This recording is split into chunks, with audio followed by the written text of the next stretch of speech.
자, 안녕하십니까. 2015년도 26회 공인중개사 2차 시험의 부동산 공법의 기출문제를 풀이하도록 합니다.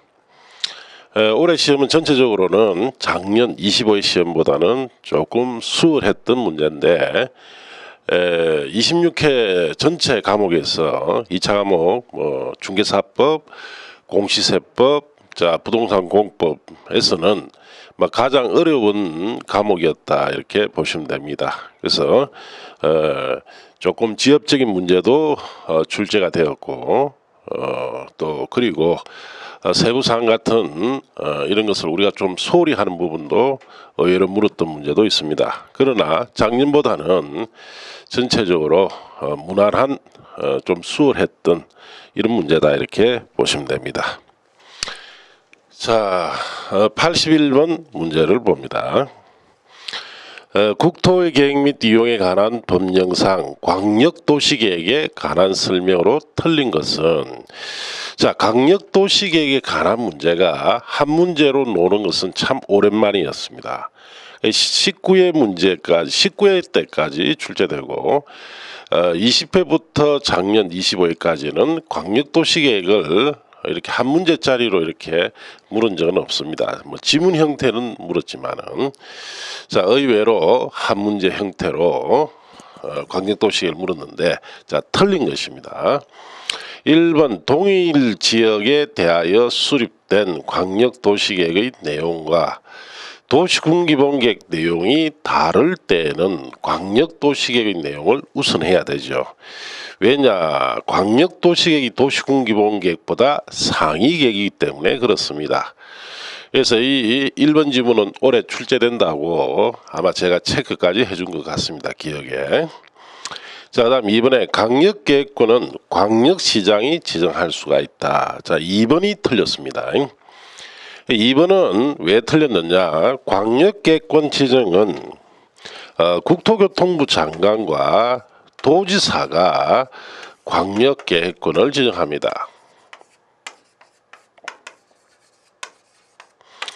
자, 그래서 광역시장 같은 경우에는 지정을 할 수가 없습니다. 그래서 2번이 틀렸고, 3번 도지사는 시장 또는 군수가 합의를 거쳐 요청할 경우에는 단독으로 광역도시계획을 수립을 할 수가 있다. 자, 그래서 도지사는 시장 군수가 요청을 하게 되면은, 자, 도지사 시장 군수 3자 간 공동 수립을 할 수 있지만은 시장 군수가 협의 거쳐 요청했을 때는, 자, 도지사가 단독으로 광역도시계획 수립을 할 수가 있죠. 자, 그래서 3번 지문도 맞다 이렇게 보시면 되고, 4번 광역도시계획을 수립하려면 광역도시계획의 수립권자는 미리 공청회를 열어서 의견을 들어야 됩니다. 그 4번 지문도 맞고, 5번 국토교통부 장관이 조정 신청을 받아 광역도시계획 내용을 조정할 경우 중앙도시계획위원회 심의를 거쳐야 한다.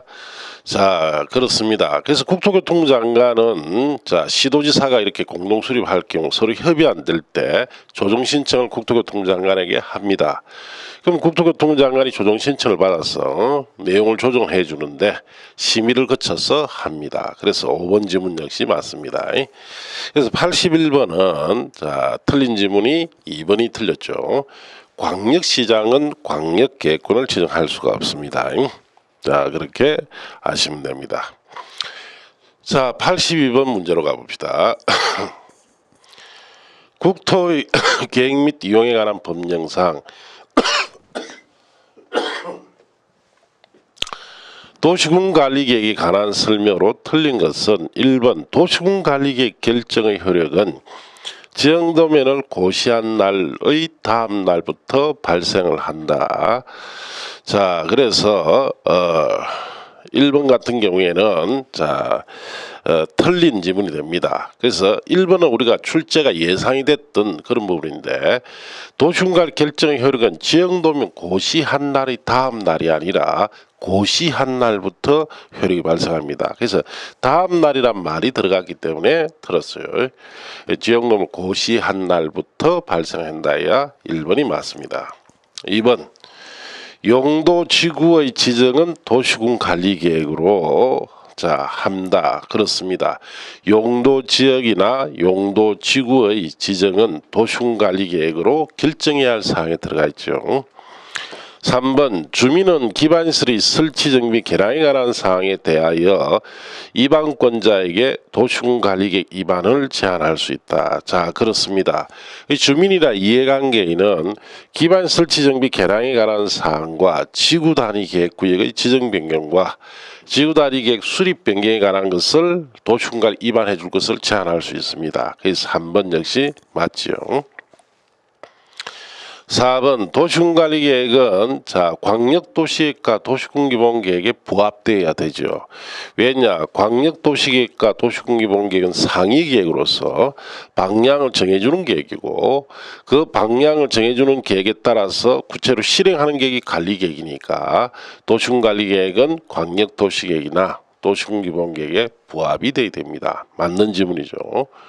5번 도시군관리계획을 조속히 위반해야 할 필요가 있다고 인정되면 도시군기본계획 수립할 때 도시군관리계획을 함께 위반할 수도 있습니다. 원칙으로는 도시군기본계획 방향제 제시계획이 먼저 만들어지고 그리고 도시군관리계획을 만듭니다. 실행계획을 이렇게 만드는데 관리계획을 조속히 위반 좀 빨리 만들 필요가 있을 때는 방향제 시계획인 도시군기본계획 수립할 때 관리계획을 함께 위반해도 됩니다.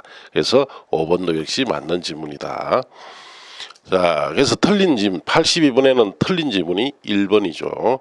도시군관 결정 효력은 지형 도면을 고시한 날부터 효력이 발생하지 다음 날부터 효력이 발생하지는 않습니다. 그래서 틀렸다 이렇게 하시면 돼요. 그 다음에 83번 문제로 갑시다. 국토의 계획 및 이용에 관한 법령상 기반시설 부담구역의 설치가 필요한 기반시설에 해당하지 않는 것은 이 문제는 이 출제위원이 작년에도 냈고 올해도 또 냈어요. 상당히 중요한 부분은 아니고 좀 지엽적인 내용인데 작년에도 출제했고 올해도 또 출제를 했네요. 그래서 답은 3번 대학입니다. 그래서 기반시설 부담구역에서 설치가 필요한 기반시설에 해당되지 않는 것은 3번 대학. 공원이나 도로, 폐기물 처리시설, 녹지 같은 것은 설치 대상 기반시설이죠. 그래서 답이 3번이다. 참 의외예요. 작년에도 내고 올해도 내고. 그래서 이 출제위원은 기반시설을 상당히 좋아하는 것 같습니다. 그래서 작년에도 기반시설과 관련된 문제를 많이 냈고 올해 역시도 기반시설과 관련된 문제가 제법 보입니다. 그래서 이 출제위원이 내년까지 시험을 출제를 한다 합니다. 그래서 내년 시험 즉 27회 시험에서는 이 출제위원이 기반시설을 상당히 좋아한다는 것을 우리가 알고 있기 때문에 좀 기반시설은 조금 관련해서는 주의해야 되겠죠. 그 다음 문제로 갑시다. 84번 국토의 계획 및 이용에 관한 법령상 공동구가 설치된 경우 공동구에 수용하기 위하여 공동구 협의의 심의를 거쳐야 하는 시설은 이 문제도 상당히 지엽적인 문제고 의외의 문제입니다. 작년에도 공동구에 관한 것을 냈고 이 출제위원이 올해도 어김없이 또 공동구에 관한 것을 냈는데 사실 공인중개사 시험에서 공동구 출제되는 경우가 사실 없습니다. 이 출제위원만 지금 출제를 하고 있어요. 그래서 이 공동구에 관한 것은 좀 지엽적인 내용으로서 준비가 안 됐다면 틀릴 수밖에 없는 내용인데 이 84번은 공동구에 수용해야 할 시설들은 반드시 수용해야 됩니다. 전선모나 수도관이나 열수송관이나 통신선로는 심의를 거치지 않고도 바로 수용해야 돼요. 그러나 4번의 가스관은 심의를 거쳐서 수용해야 됩니다. 그래서 답이 가스관 4번이다. 그래서 심의를 거쳐서 수용해야 할 공동구에 수용해야 할 시설은 가스관이 있고 그리고 하수도관도 심의를 거쳐서 수용해야 됩니다. 그렇게 하시면 됩니다. 이제 그 다음 문제로 가봅시다. 85번 문제로 갑니다. 국토의 계획 및 이용에 관한 법령상 가로 안에 알맞은 것은 도시지역 내 지구 단위 계획구역의 지정이 한옥마을의 보존을 목적으로 하는 경우 지구 단위 계획으로 주차장법 19조 제3항에 의한 주차장 설치 기준을 가로 안에 %까지 완화 적용할 수 있다. 자, 가로 안에 들어갈 말은 5번 100%입니다. 주차장을 100% 완화 적용할 수 있다 이 뜻인데, 자, 지구 단위 계획으로 지구 단위 계획구역에서 한옥마을 보존을 위해서는 주차장 설치 기준을 100%까지 완화한다 이 뜻인데, 자, 이 문제도 역시 상당히 지엽적인 내용이죠. 우리가 주로 공부를 하지 않고 지엽적인 내용으로 두는 곳에서 또 출제를 됐습니다. 이런 문제가 수험생들이 의외로 많이 틀렸을 거예요. 왜냐, 강의 내용 중에 이런 부분을 자세하게 강의하는 경우가 없습니다. 워낙 지엽적인 내용이니까 간단하게 소개 정도만 하고 넘어가는 부분이에요. 자, 그래서 5번 100%가 답입니다. 자, 이제 86번 문제를 봅시다. 자, 국토의 계획 및 이용에 관한 법령상 도시공객시설 부지의 매수 청구에 관한 설명으로 틀린 것은 단 토지는 지목이 대이며 조례로 고려하지 않는다. 자, 그래서 1번에 매수 의무자가 매수하기로 결정한 토지는 매수 결정 알린 날부터 3년 내에 자, 매수를 해야 된다. 자, 1번은 틀렸죠. 매수하기로 결정한 토지는 매수 결정 알린 날부터 3년이 아니고 2년 내 매수해야 됩니다. 2년. 자, 3년 했기 때문에 1번이 틀렸습니다. 2번 지방자치단체가 매수의무자인 경우에는 토지 소유자가 원하는 경우에 채권을 발행하여 매수대금을 지급할 수 있습니다. 그래서 2번 지문은 맞고, 3번 도시공객시설 채권의 사용가는 10년 내로 하죠.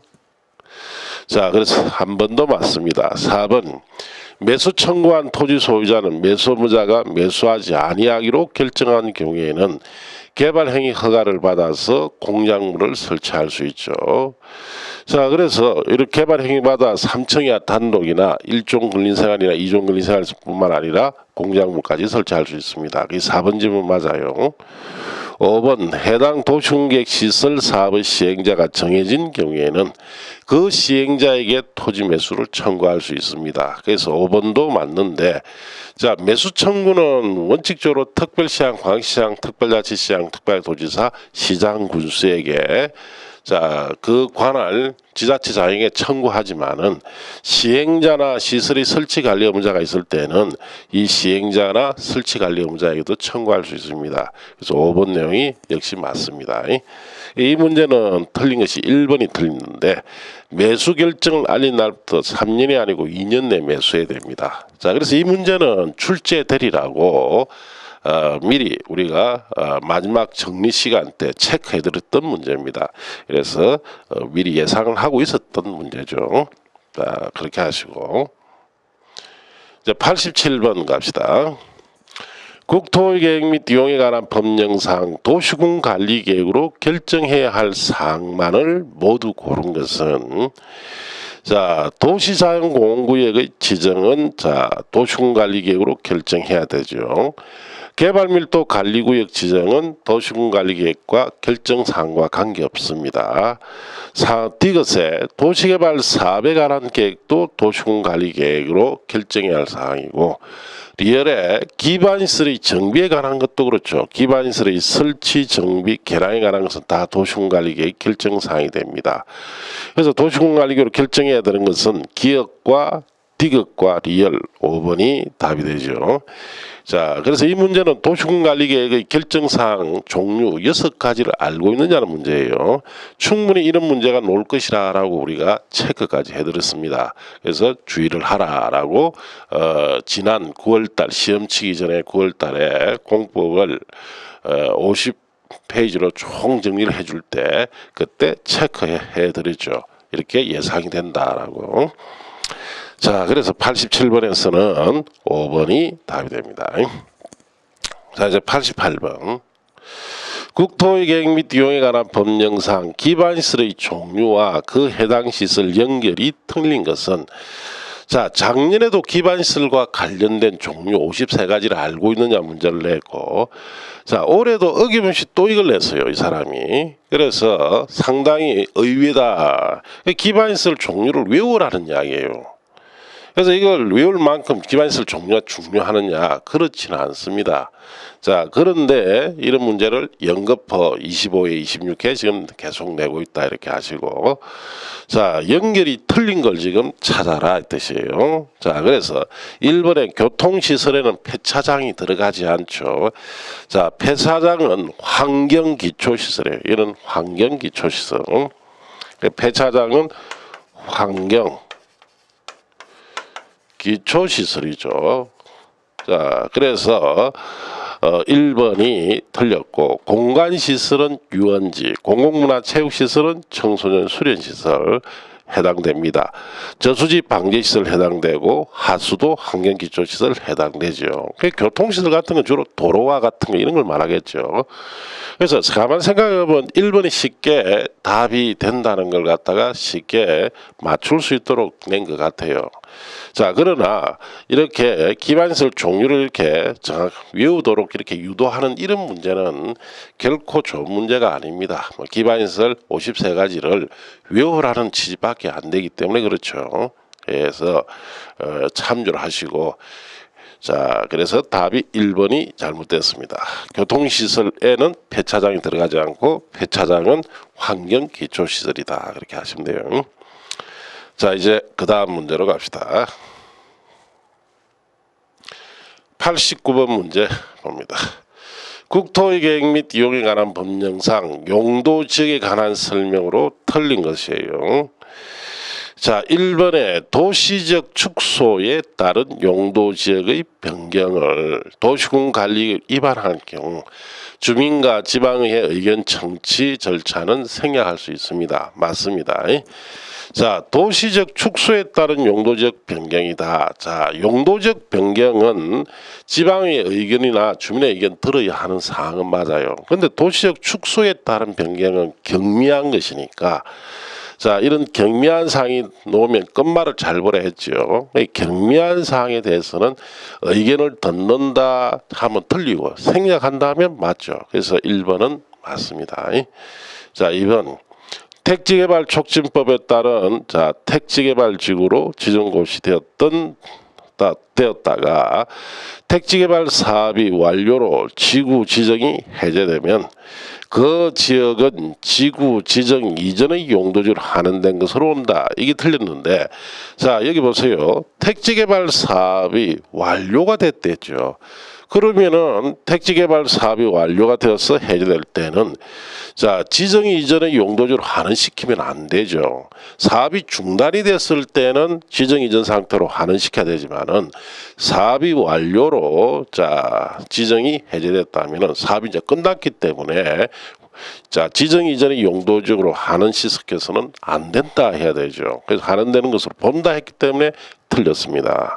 3번 관리지역에서 농지법에 따른 농업진흥지역으로 지정고시된 지역은 국토계획 및 이용에 관한 법률에 따르는 농림지역으로 결정고시된 것으로 봅니다. 자, 그래서 3번은 맞고, 자, 그 다음에 4번 용도지역을 다시 세부 용도지역으로 나누어 지정하려면 도시군 관리계획으로 결정을 해야 합니다. 자, 그래서 용도지역을 다시 세부 용도지역으로 나누어 지정하려면 당연히 도시군 관리계획 결정이 필요하죠. 자, 그래서 4번도 맞고, 5번 도시지역이 세부 용도지역으로 지정되지 않은 경우에는 용도지역의 용적률 규정을 적용할 때는 보존녹지에 관한 규정을 적용합니다. 그래서 5번도 역시 맞습니다.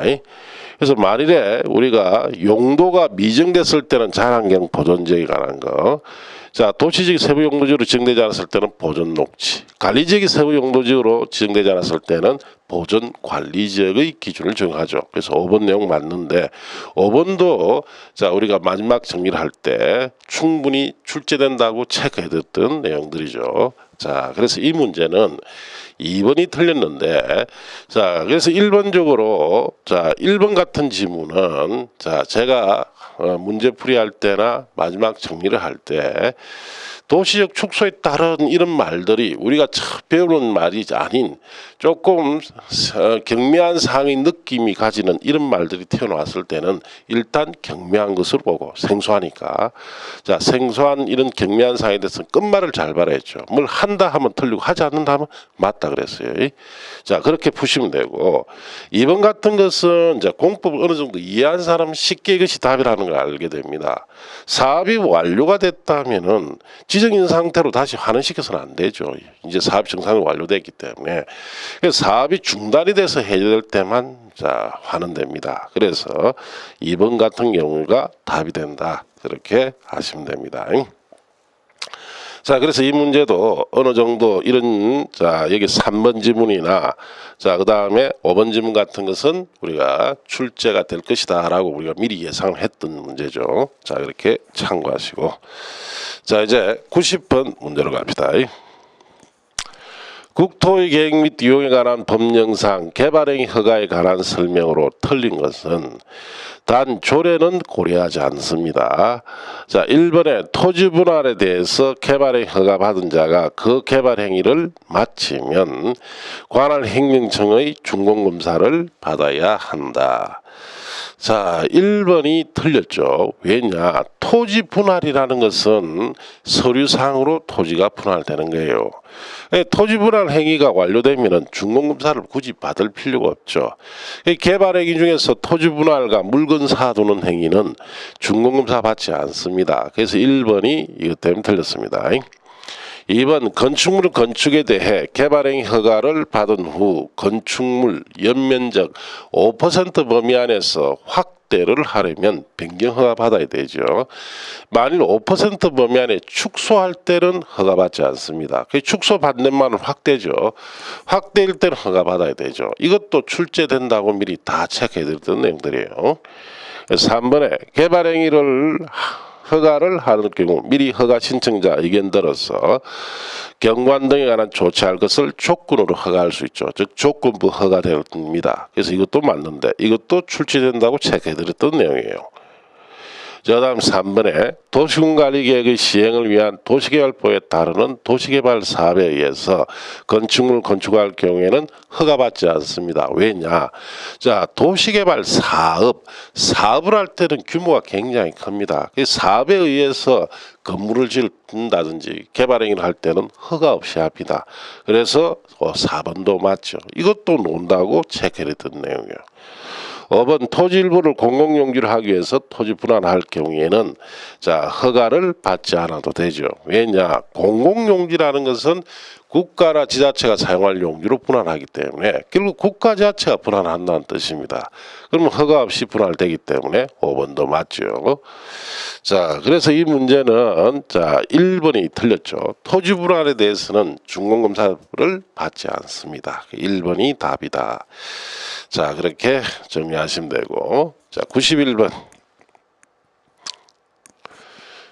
국토의 계획 및 이용에 관한 법령상 도시군계획 시설에 관한 설명으로 옳은 것은 도시지역에서 사회복지시설을 설치하려면 미리 도시군관리계획으로 결정을 해야 한다. 자, 그래서 1번에는 자, 옳은 걸 찾아서 1번은 자, 틀린 문제죠. 왜 틀렸느냐? 사회복지시설이란 기반시설을 설치할 때는 도시군관리계획으로 결정해야 하는 사항이 아닙니다. 자, 그래서 사회복지시설은 미리 도시군관 결정 없이 그냥 설치되는 기반시설이에요. 그래서 1번은 틀렸다 이렇게 하시면 되고, 2번 도시공객시설 부지에 대한 매수 청구 대상은 지목이 대인 토지에 한정되며 그 토지에 있는 건축물은 포함되지 않는다. 자, 포함이 되지요. 그래서 지목이 대인 토지와 그 위에 있는 건축물 등을 포함해서 매수 청구할 수 있습니다. 포함되지 않는다 했기 때문에 틀렸고, 3번 용도지역 안에서의 건축물 용도 종류 규모의 제한에 대한 규정은 도시공개획 시설에 대해서 적용을 된다. 자, 3번도 틀렸어요. 용도지역 안에서 건축물의 용도 종류 규모에 대해서 이런 규정은 도시공개획 시설에는 적용하지 않는다 해야 맞습니다. 적용된다 했기 때문에 틀렸다 이렇게 하시고, 4번 도시공개시설 부지에서 도시군관리계획을 위반할 경우에 그 계획의 위반을 위한 토지적성 평가를 실시하지 아니할 수 있습니다. 자, 그래서 도시공개시설 부지에서 여기에 도시군관리계획을 위반할 때는 토지적성 평가를 생략해도 됩니다. 그래서 실시하지 않는다 했으니까 4번이 맞고, 5번 도시공개시설 사업 시행자의 행정청인 경우 시행자 차원에서는 행정심판을 제기할 수가 없다. 제기할 수 있다 해야 되죠.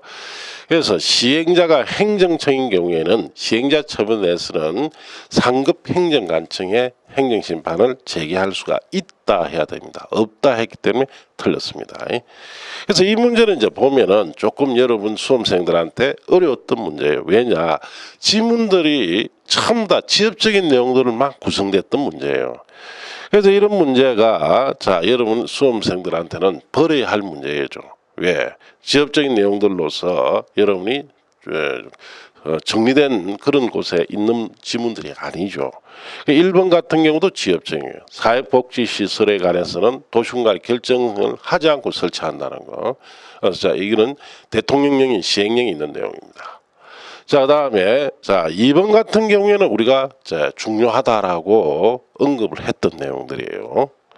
그래서 요거는 매수 청구는 지목이 대인 토지고 그게 있는 건축까지 포함하죠. 2번 같은 경우는 이제 조금 수험생들이 아는 지문인데, 1번이나 3번 같은 지문은 수험생이 전혀 우리가 교재에서 다루지 않는 이런 내용들의 지문들이다. 좀 지엽적이다 이렇게 하시면 돼요. 자, 그래서 3번 같은 지문도 적용이 되지 않는다 해야 맞는데 정면됐기 때문에 틀렸고, 자, 그 다음에 4번 같은 경우에도 지엽적인 내용입니다. 4번이 맞는 답인데, 도시공개시설 부지에서 관리계획을 위반할 때는 적성평가를 하지 않습니다. 그래서 하지 않도록 별도의 시행령에 규정되어 있어요. 그게 지엽적인 내용이라는 거죠. 5번 같은 거는 이제 우리가 가끔 문제나 우리가 정리된 지문에서 안 보는 내용들인데, 자, 결국은 이제 4번이 이제 답이 되고 남이 다 틀렸습니다. 자, 이런 지엽적이고 여러분이 생소한 처음 보는 이런 지엽적인 내용으로 구성되어 있는 이런 문제는 이제 제가 개인적으로 예상할 때는 91번 같은 것은 맞추기가 힘들었다 이렇게 봅니다.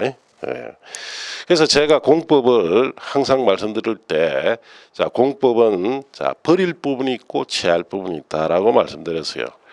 그래서 버릴 부분을 버리고 취할 부분만 이렇게 가지고 학습을 했을 때, 제가 9월 달에 50페이지로 이렇게 쭉 정리해 준 거에서 우리가 올해 26개 시험은 약 30문제 정도를 그 50페이지로 정리된 데서 맞출 수가 있었어요. 그래서 나머지는 사실상 버려야 되겠죠. 우리가 정리된 데서는 없는 내용들이니까. 자, 그래서 여러분이 한 30문제 정도 맞출 수 있도록 우리가 정리를 해서 또 올해 시험은 또 그렇게 나왔기 때문에 여러분이 합격하는 데는 크게 문제가 없습니다.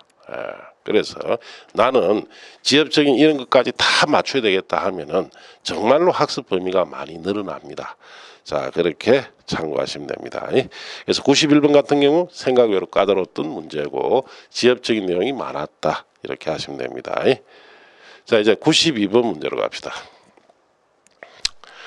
갑은 A도 B굴의 토지의 110제곱미터를 소유한 자로서 관할 A 도지사는 갑의 토지 전부가 포함된 녹지지역의 일대를 토지거래 허가구역으로 지정하였다. 국토계획 및 용에 관한 법령상 이에 관한 설명으로 틀린 것은 단 A 도지사는 허가를 요하지 않은 토지 면적을 따로 정하지 않았다 했습니다.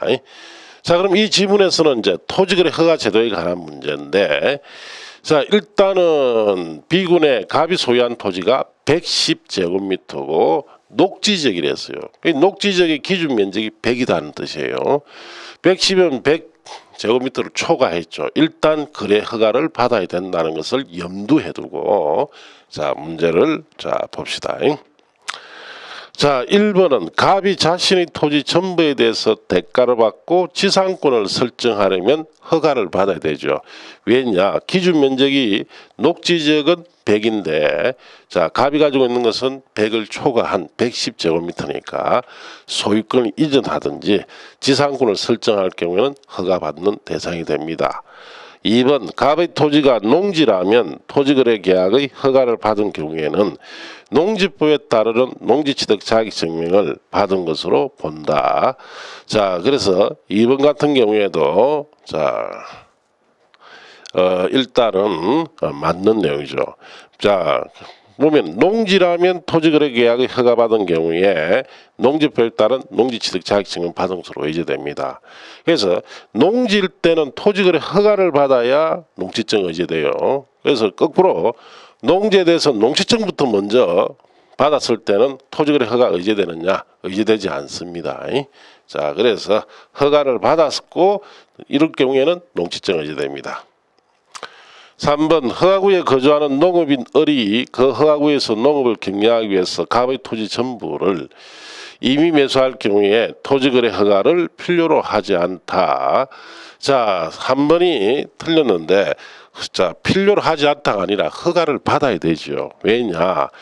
허가구에 거주하는 농업인 을이라 하더라도 자, 갑의 토지를 전부 이미 매수하려면은 허가를 받아야 됩니다. 그래서 을은 허가를 받지 않아야 할 특별한 면제 사유에 해당되지 않습니다. 자, 그래서 매수 즉 매입을 하니까 허가를 받아야 되죠. 그래서 받지 않는다 했기 때문에 틀렸습니다.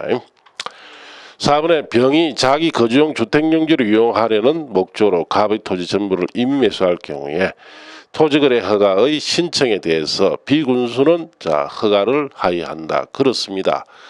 자, 일단은 병이 주택용지로 자, 갑의 토지를 매입할 때는 실수요성이 있습니다. 그래서 주택용지로서 허가받을 수 있고 그리고 허가는 시장, 군수, 구청장이 하기 때문에 B군수가 허가해야 되죠. 그래서 4번 질문 맞습니다. 5번 토지거래계약 허가 신청에 대해서 불허가 처분받은 경우에 갑은 그 통지받은 날 1개월 내 B군수에게 해당 토지에 관한 권리매수를 청구할 수 있습니다. 맞습니다. 권리매수 청구는 불허가 처분을 받았을 때고 1개월 내에 시장이나 군수나 구청장 즉 허가권자에게 자, 권리매수 청구가 되니까 5번 질문도 맞죠. 틀린 것은 3번. 농업인 을이 허가구에 농업 목적으로 갑의 토지를 이미 매수할 경우 당연히 허가를 받아야 됩니다. 자, 농업용 매수는 허가에 받지 않아도 되는 면제, 배제 사유가 아닙니다. 농업인이라도 당연히 허가를 받아야 됩니다. 그래서 3번이 자, 그것 때문에 틀렸다 이렇게 아시면 됩니다. 자, 93번은 잠시 또 쉬었다가 돌아갑시다.